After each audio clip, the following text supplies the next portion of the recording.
Turabaramukije bakundwa b'umwami wacu Yesu Kristo.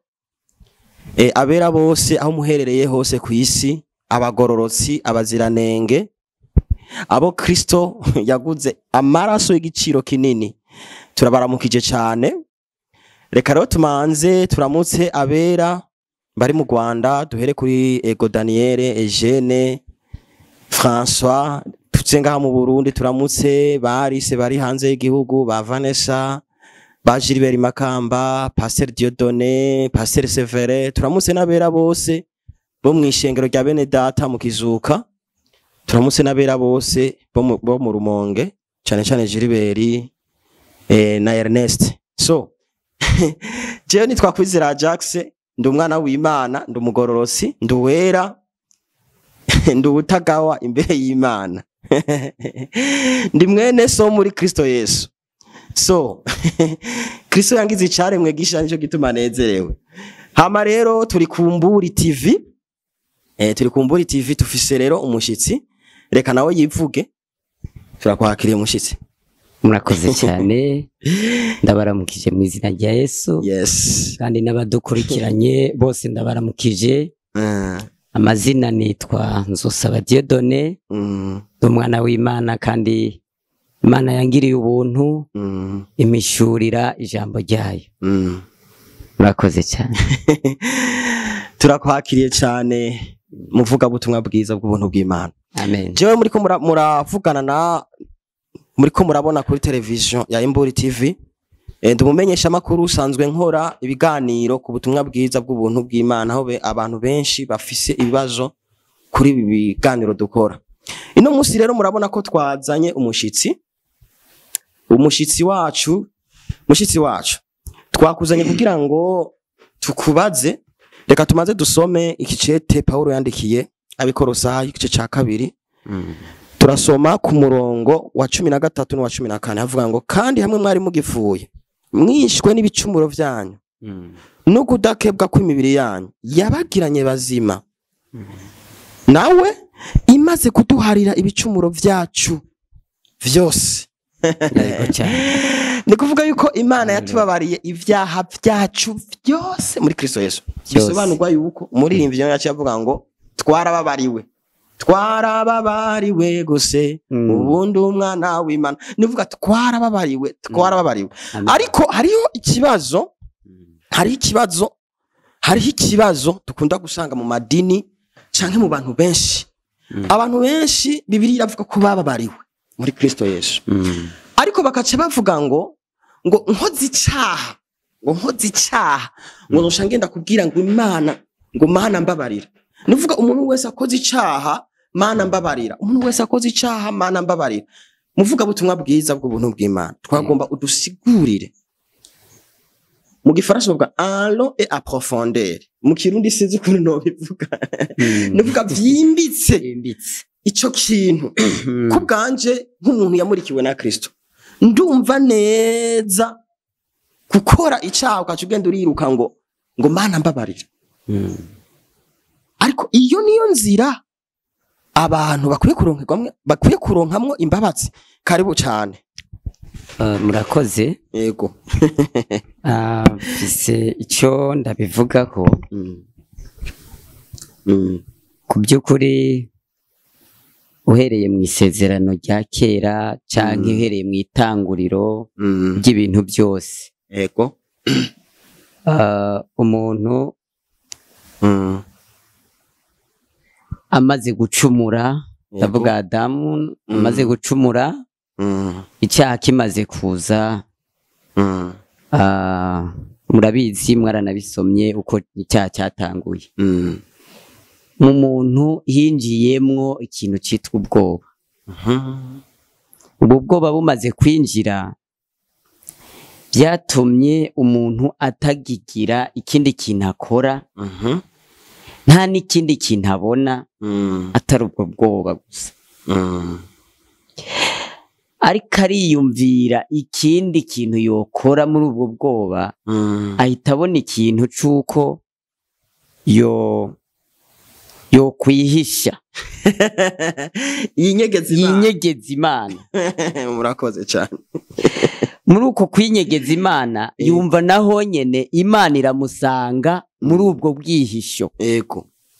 Imusanze muri ubwo bwihisho hari ikintu cabaye. Yaramubajije ngo Adamu uri hehe? Yasubije avuga ngo ndinyegeje. Yinyegeje kubera iki? Ngo kubera ko natinye. Ego. Jewe yibonyeho cyaha. Ego. Kubera yumvise iryo jwi. Yibonyeho cyaha. Akiravuga ati ndatinya ndinyegeza. Ibyakurikiyeho nukurondera ukundi kuntu yikumiraho utundi tuntu. Batwita udushwambagara, batwita utuntu two kugira ngo wihishe. Nukuvuga yisize kagakingirizo. Ni ikintu cy'agakingirizo. Agakingirizo urakumva? Ni agakingirizo. Rero muri ubwo buryo yumva ikintu cyo gusaba Imana imbabazi coca muri ubwo buryo. Kurondera uburyo bwo gusaba imbabazi kuco wacumuye. Yego. Kugira ngo Imana ntimubone nabi arondera akantu yikingiriza. Ibyo nibyo byatanguye kuva kera kose.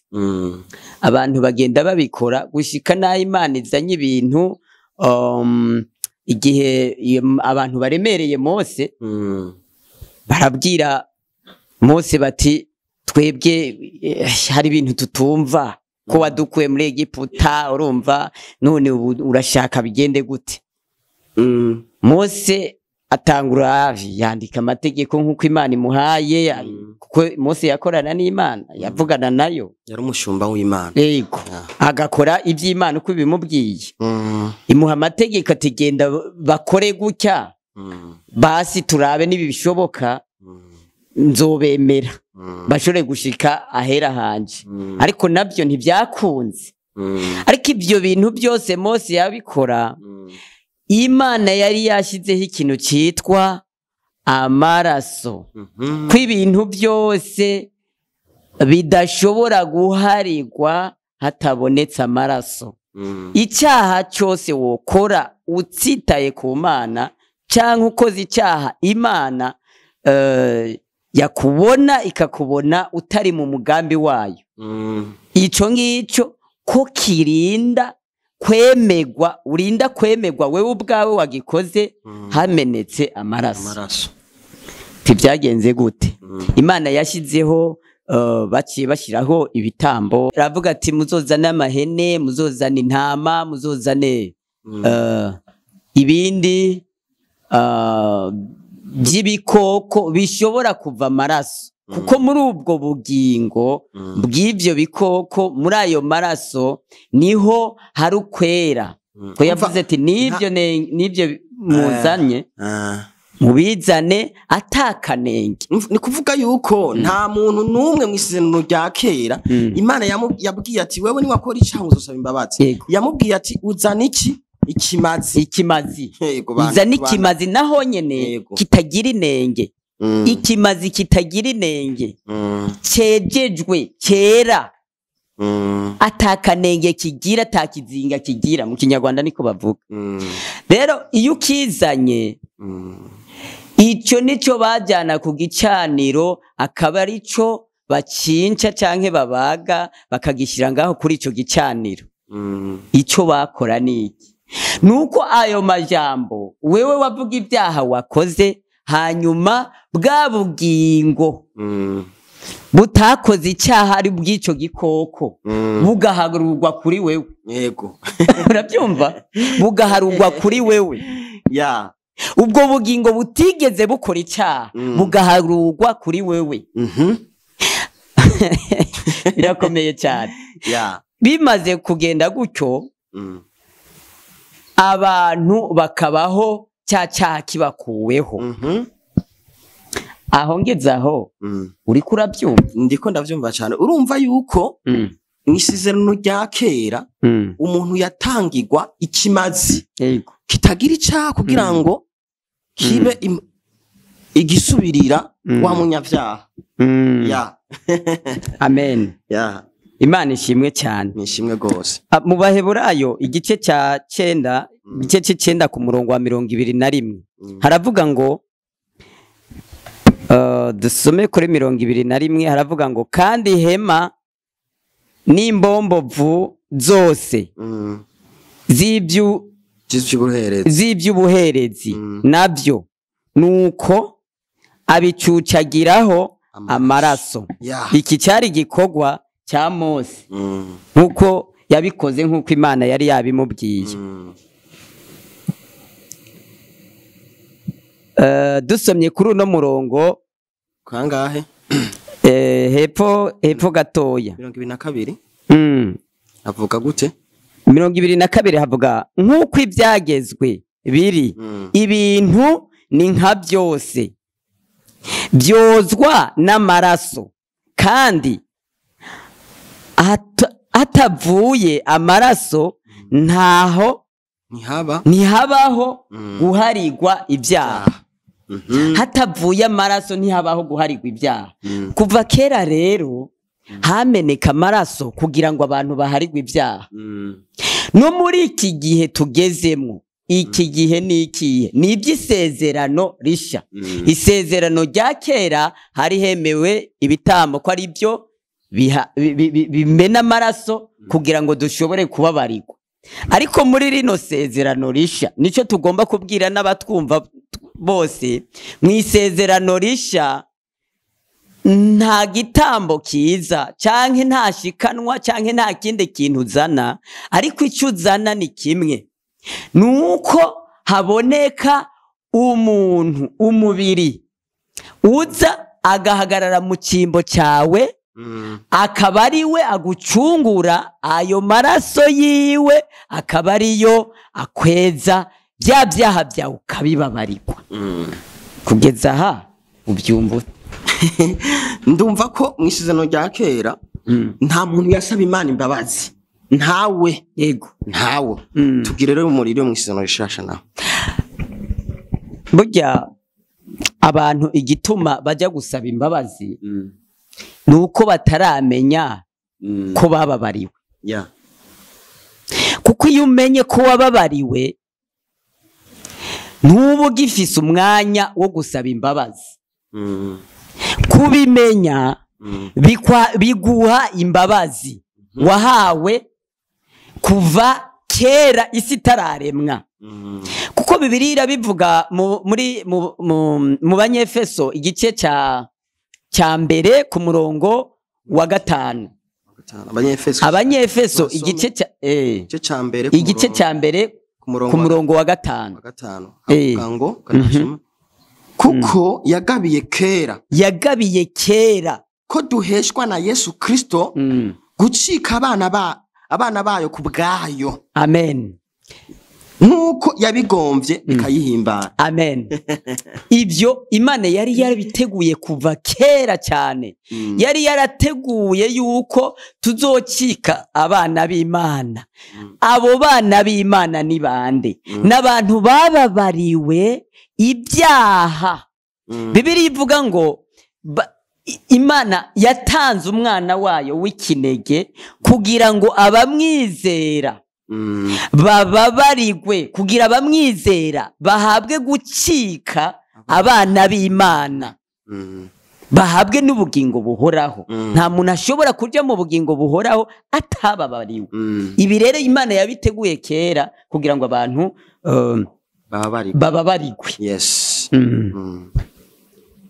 None ndumva yuko reka nsome n'umurongo w'indwi. Muri we niho duhegwa gucungurwa n'amaraso yiwe, niko guharigwa ibicumuro byacu nk'uko itunga ry'ubuntu bwayo riri. Dusobanura n'amajambo. Urumva ko muri we ariho duhegwa gucungurwa n'amaraso yiwe. Amen. Dusobanura aya majambo uko abantu benshi ko igituma niko ndabivuga, umva cyende mbona umurongo munsi yawo. Igituma niko ndabivuga kuko umuntu wese yakoze icyaha akubwira ngo Mana mbabarira. None Imana imubarira kubera iki? Yakoze iki? Ko twumvise hariya ko hategezwe gutanga ikimazi. Eske no mu isezerano rishasha niho hariho uburyo bw'ikindi kimazi gitegezwe gutanga? Umurongo udusobanurira. Imana ishimwe cyane. Habonetse ikimazi gikwiriye. Ico kimazi ni Yesu Kristo umwana w'Imana. Yohana ngo yaramubonye aje ari kubatiza.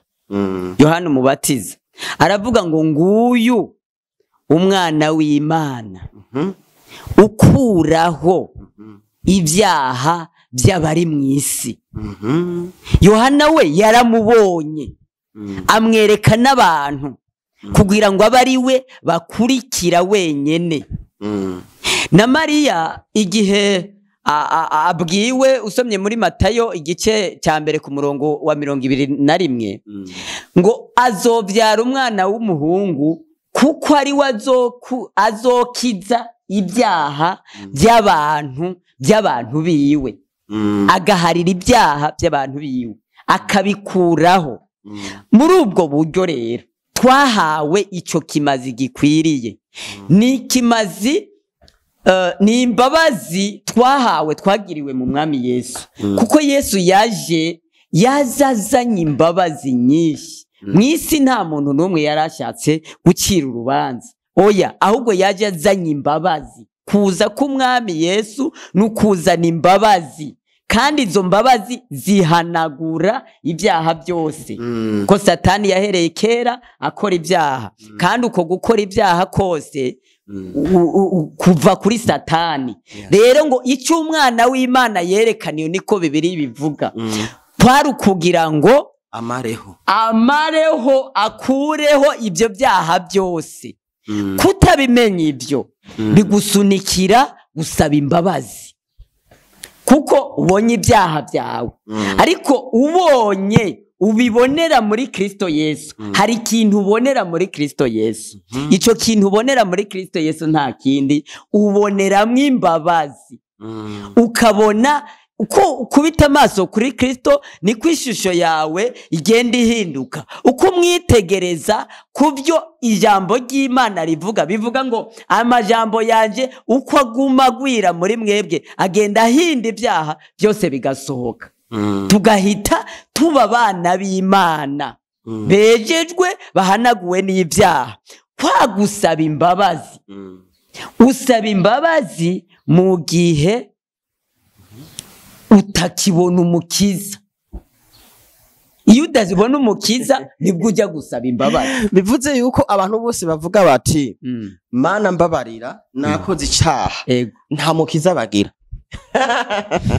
Ntabo bafise. Ariko mu kuribo ni kuribo, ku bantu bose ntabo bafise. Ariko Imana ibizi neza ko yatanze umukiza w'abari mu isi bose. Nawe we utabizi, utarabimenya, Imana yaragukijije. Iki nico tubwira abantu bose n'abadukurikira babimenye. Yesu yatanzwe kuba umukiza w'abantu bose bo ku isi, bose nta muntu n'umwe yigeze acagura. Abantu bose yarabakijije, arabakura mu byaha. Gukizwa niki? Nukuva mu mwijima w'ibyaha hanyuma ukinjizwa mu bugingo buhoraho. Ivyo utarabimenya ubukiri mu batazi, kandi Imana iguharura kw'icacu kutabimenya. Ntabwo iguharura ko ibindi byaha byose ukora, ahubwo iguharura ko utarabimenya. Urumva abantu muri ko maradukurikira, umuvuga butumwa bwiza bw'ubuntu bw'Imana avuze yuko mw'isezerano rya kera umuntu yakora icaha yatanga ikimazi. No mw'isezerano rishasha rero hariho ikindi kimazi cyatanzwe.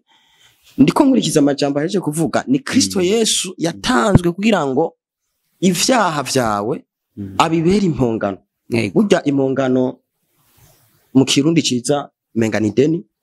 Ideni mu Kinyarwanda ni iki? Nkomere mwabaye mu Rwanda. Ni umwenda. Ni deni. Ni kuvuga Kristo Yesu yakuyeho ideni ryagutandukanya n'Imana. Mukagushikana n'umusura cyasaba imbabazi. None hariho umuntu yaciye ambaza, kanda bisome muri commentaire. Yabajije ati ni kiganiro kigeze kuhaca. Yabajije ati no Kristo akagira akagira bijya bitwa ngo kugwa akagwa yego iyo bishitse uwo mukristo agakora icyaha dufate nk'ubu agasambana none acareka gusaba imbabazi ngo nukubera ngo Yesu ngo yamukuyeho ngo ivyaha twishure mu kuvuga butumwa bwiza ijambo kugwa burya rifiswe n'abanyamategeko canke abafise ivyagezwe nibo bagwa ni kuvuga abera bo muri Kristo Yesu nibagwa abanyamahanga ntibari bafise ivyagezwe twe turabanyamahanga ntitwari twemerewe no gutanga bya bitambo kugira ngo tubabarikwe yego ariko Imana yo mwijuru yatugiriye ubuntu ubwo buntu yatugiriye nuko atanikimazi yadusabye yavuze ngo ubwanje mbabereye ikimazi kugira ngo ntambwe ku bwanyu yego hari ikintu waruvuze rero kivuga ngo ideni Imana yatwishyuriye ideni ubaza ideni twishyuriwe iryo ideni nimba twaragishyuriye kuko uri mu rubanza bakubwira bati ideni urubanza rwawe ruragutsinze none ishura indongo bavyita impongano amande umva impongano niyo mande ifana n'ikirundi naho umuntu kuko urabona nka twebwe tuva muri kano karere k'imbo tuvuga amande aha misozi bavuga impongano uduze ruguru hari yahegereye u Rwanda bavuga umwenda n'ibindi rero abaragane bongera bafise n'ukuntu babivuga kubera begereye babivuga kwishi ariko kwishyura icyo Yesu yakoze ntiyishyuye ideni nk'uko abantu babikora ariko icyo Yesu yakoze wo kwibaza ngo yishyuye Imana Imana niyo yoba yari dufitiye umwenda oya ahubwo twebwe ibyaha twari dufise nibyo nyene byari byaratwishe icyo Yesu yishyuye niki nuko yafashe umubiri wiwe awambika icyaha natwe atwambika ubwiza bwiwe aba akoze eshanje aratwishyuriye ni ukuvuga ngo ubwiza Yesu yari afise yabwambitse jewe nawe ubwiza wewe wakakwiye kwakira n'ubwiza bwa Kristo Yesu nawe ukamuha ibyaha byawe bikitwa agakiza uko niko Yesu yabijyanye Golgotha atwishyurira uwo mwenda wose twari dufise ubu turi mu bugingo buhoraho ndumva ko twishyuye hano rero ko murankurikira rero umuntu akoze icyaha ntazogende ngo Mana mbabarira urumva ko bitabaho Mana mbabarira si kimazi niko bigombye gusigura so hama rero hariho umurongo muri Bibiliya baciye bandika muri comment banditse umurongo ni kuvuga icete cyambere cha Yohana jayo cyambere Yohana niko ndasoma ama comment banditse ku biganiro twakoze ku yandi ma television yego icete cyambere cha Yohana igice cyambere ku murongo w'10 sibyo ku murongo w'10 havuga ngo reka some titre gufatanya n'Imana niko kureka ivyaha ku murongo w'10 havuga ngo tuvuze yuko atacaha twakoze agakwabu uko iyo abantu basoma Bibiliya nibakoresha la tonalité demo canke la contexte demo tuvuze yuko atacaha twakoze agakwabu tuba tuyigize umubeshi kandi gakwabu kandi n'ijambo ryayo riba ritari muri twebwe tusigurishi none reka nkubaze ego ubundi woheraho uvuga ko tacaha wakoze uyu urumva kuko urumva ko bavuga bati mwege muvuga ko muri abera sibyo muvuga ko muri abera okay rero ko muvuga ko kuko murabera nta vyaha mukora. Muganga Bibiliya ivuga n'umurongo yaciye yandika n'ubundi mugenzawe umuvuga butumwa bwiza bw'ubuntu bw'Imana yeka arasigura ko arabera aciye yandika n'umurongo tuvuze yuko atacaha twakoze tuba twigize umubeshi ni kandi n'ijambo ryayo riba ritari muri twebwe rigwiriye. icyo tuvuga nuko twara abanyabyaha 100%.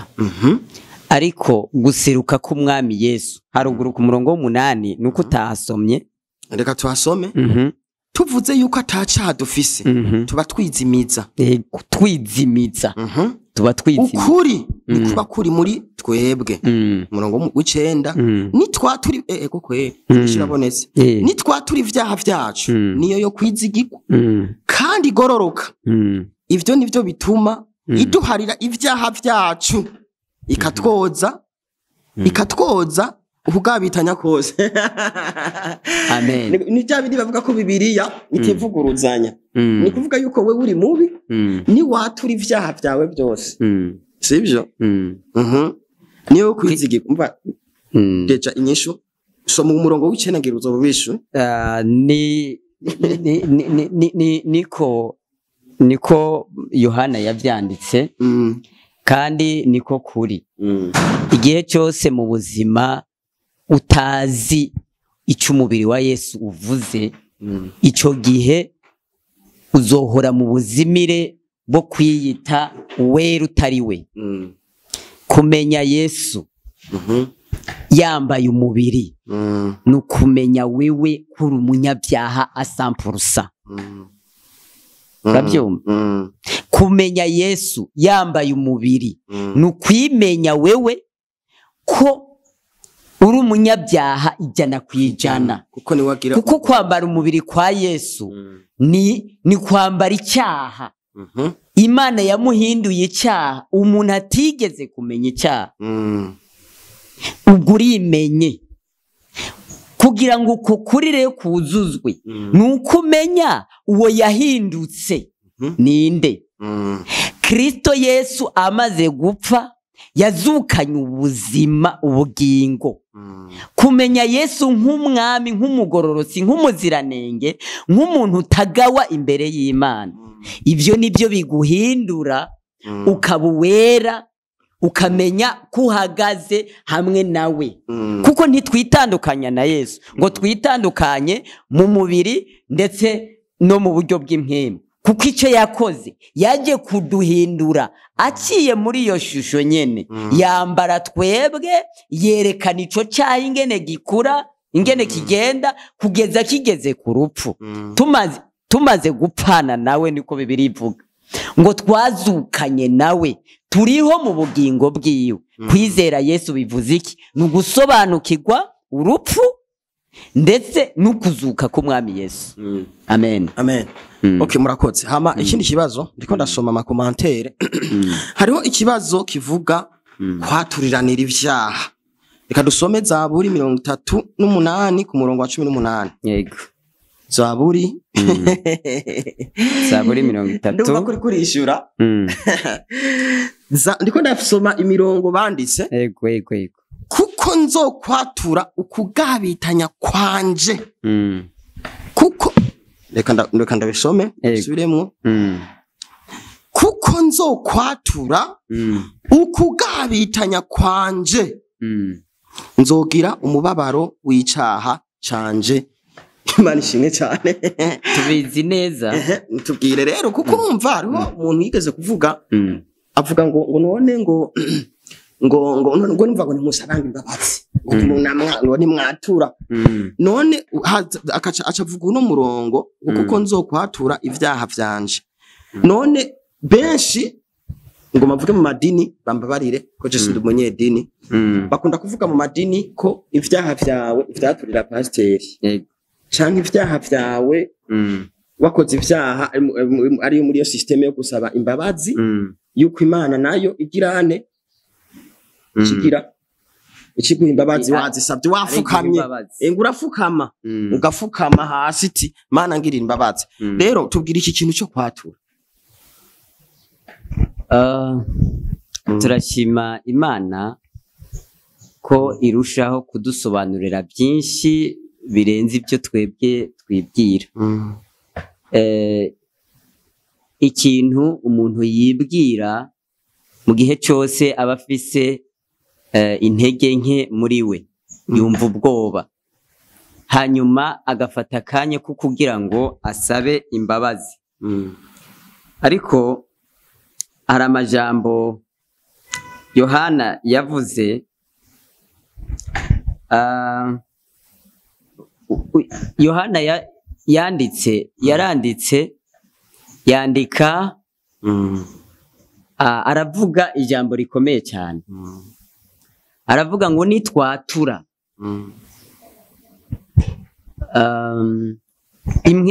yavuze impwemu yose itatura yuko Yesu yaje yambaye umubiri, ngo iyo mpwemu ni impwemu zimitse. Nicyo nari mpejeje kuvuga. Iyo tumaze kwatura Yesu yaje yambaye umubiri, ibyo nibyo uwo mwanditsi yanditse aha muri Zaburi, avuga ngo tuba twatuye ibyaha. Kwatura ibyaha ni ukumenya ko Yesu yaje yambaye umubiri. Kuko uwo mubiri Bibiliya ivuga ngo muri Petero, urwandiko rwa mbere rwa Petero igice cya 2 ku murongo wa 24, ngo ubwiwe ngo yikoreye ibyaha byacu mu mubiri wiwe. Iyo watuye umubiri wa Kristo Yesu, aho ngaho niho umenya usobanukirwa ko watuye ibyaha. Abaroma igice cya 10 kuri uwo murongo 19 havuga ngo nitwaturisha akanwa, kuko nitwaturisha akanwa yuko Yesu ari umwami, ukizera mu mutima yuko Imana yamuzuye imukuye mu bapfuye, uzokizwa. Wumvise agakiza ahantu kari? Ni kwatura yuko Yesu ari Kristo ari umwami.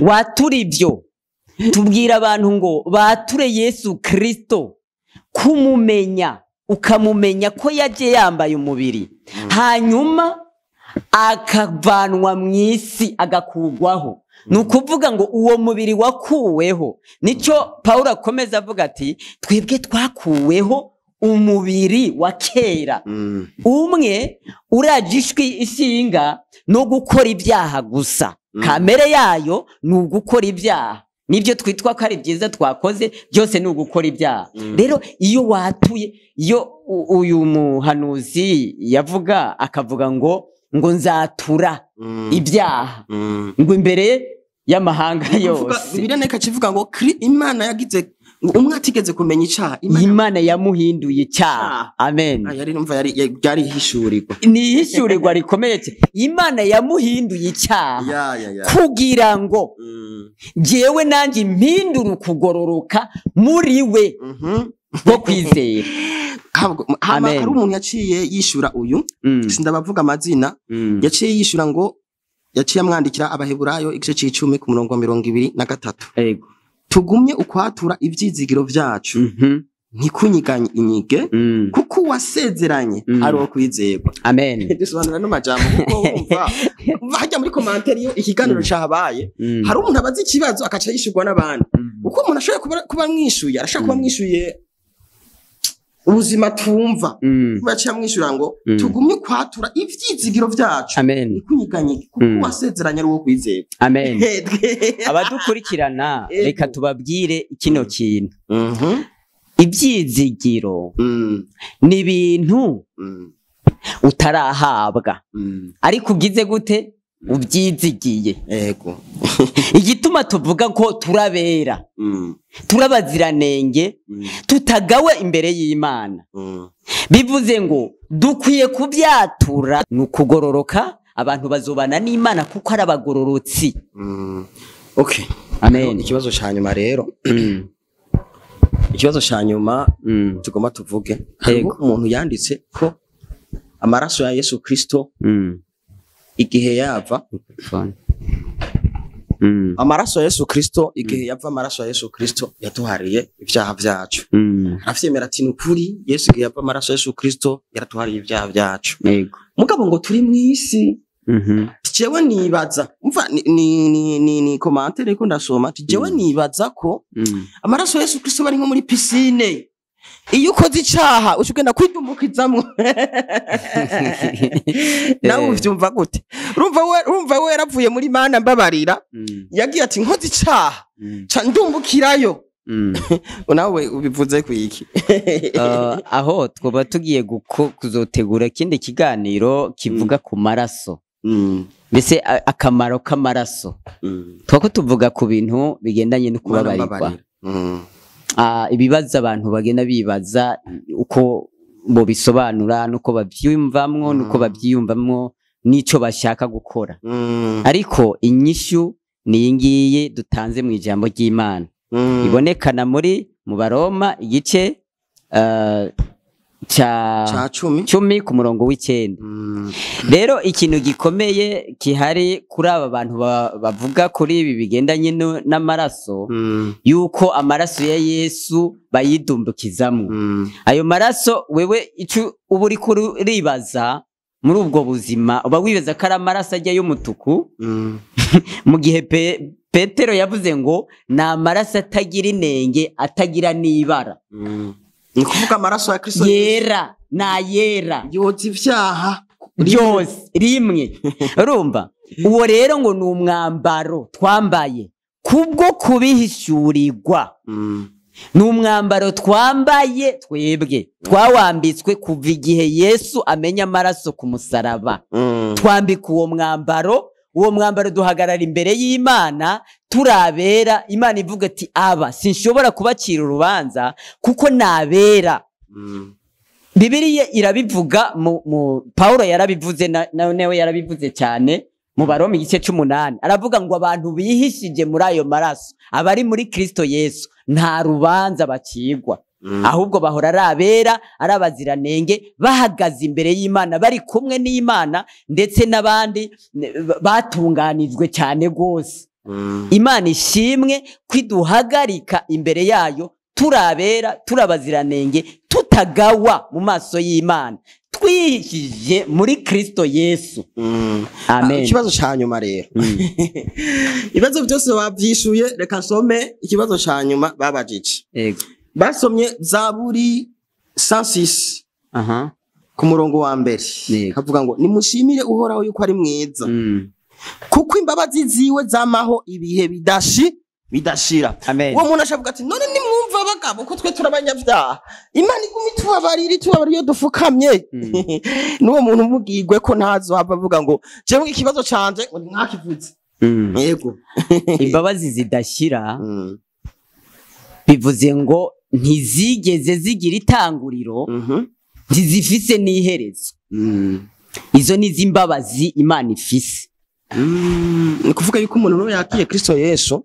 aba yakiye imbabazi z'ibihe bidashira yakiriye imbabazi z'ibihe bidashira kwakira umwami Yesu nukwinjira mu buzima bw'ibihe bidashira ubwo buzima buhera mu gihe utiyumviriye wewe aho nihe n'ahantu Bibiliya ivuga ngo yatubabariye canke yatwitangiye ngo tukira abanyabyaha isi tanguriro y'isi ritarabaho aho niho Imana yari yarateguye umugambi muri iyo nteguro yiwe yerekanyemwo imbabazi iza kubihishura muri kino gihe tugezemwo cy'isezerano rya kera bivuze ngo twarababariwe kandi n'ivyiteka ryose ntibifise limite twaragiriwe imbabazi mu mwami Yesu tuhagaze imbere y'Imana twarababariwe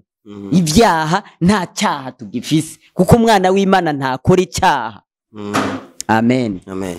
Murakoze cyane katubashimire cyane bavandimwe abera bose muri Kristo Yesu miko muradukurikirana kuri Imburi TV amen. Hama nkuko mu byo nagize hotenage canke ivyo narotenye numvise yuko bajye abantu bakora ibyaha bakaci bagenda ngo Mana mbabarira n'ubwoba ubagire cyane. Murakoze cyane nanje ndabashimiye kandi n'abandi badukurikirana turabashimiye cyane.